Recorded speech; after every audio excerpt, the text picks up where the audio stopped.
A couple months ago, I received a text message from an unknown number. Now, usually I don't respond to unknown numbers, but this was different. The text read, "Hey, Miss Edwards, it's Sade." I immediately respond back, "Where are you? How are you? Are you still in school?" And then I flash back to a moment about 2 years ago when I was working as director of operations of a charter school in Newark, New Jersey. Sade was one of my students, and we had formed a very special bond.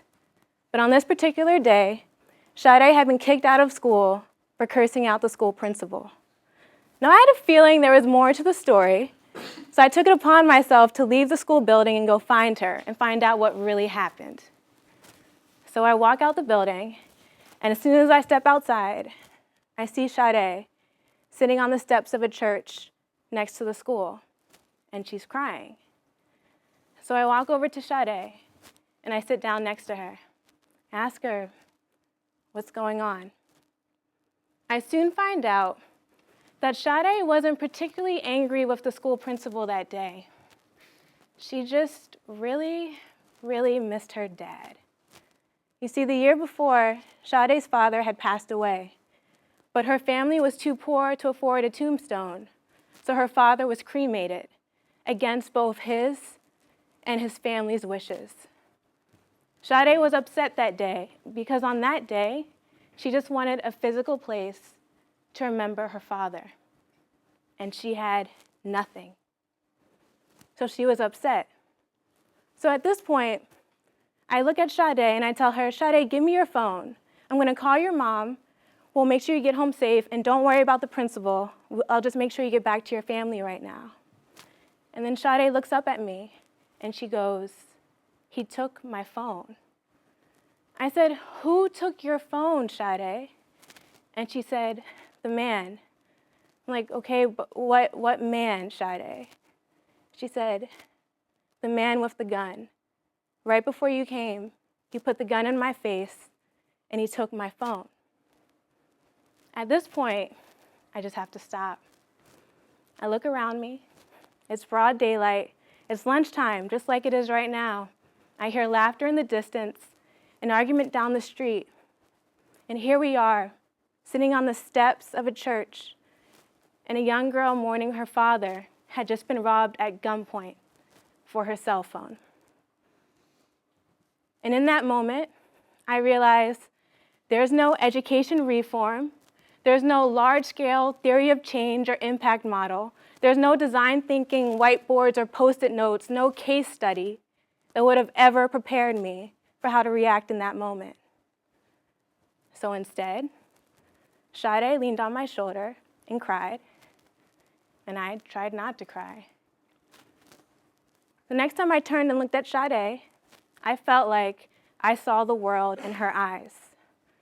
The world she was living in seemed so dark, so unfair, so scary. But the world that I saw living in her was one dominated by her godlike personal strength.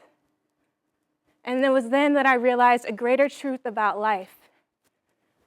We all may live in this world, yet we choose how we let the world live in us. If we fast forward to today, Sade's mother is a drug addict. And to this day, I have no idea where in the world Sade is. Anyone looking at her records would see her poor grades, her poor behavior, her lack of attendance rate, or even her dropout rate at this point. But what the records don't show is that I had seen something divine in that child. Today, I am not speaking to you as the future business leaders and entrepreneurs and policymakers, which I know you all will become one day. Instead, I'm coming to you humbly under the most basic common denominator that connects me, you, Mark Zuckerberg, Beyonce, and even Sade, our humanity. You see, at the GSB, we talk about changing the world as if the world is some vague, distant thing that we will magically re-enter after we graduate. But the truth about the world is this: we are it. The world is now. The world is here. It is so easy to get caught up in school, work, politics, and the very visible differences that divide and separate everyone sitting in this room today. But if we want to change the world, we have to be willing to look beyond what's visible to the eye and other people. Now, you may call this seeing God or the divine in someone. You may call this acknowledging someone's humanity.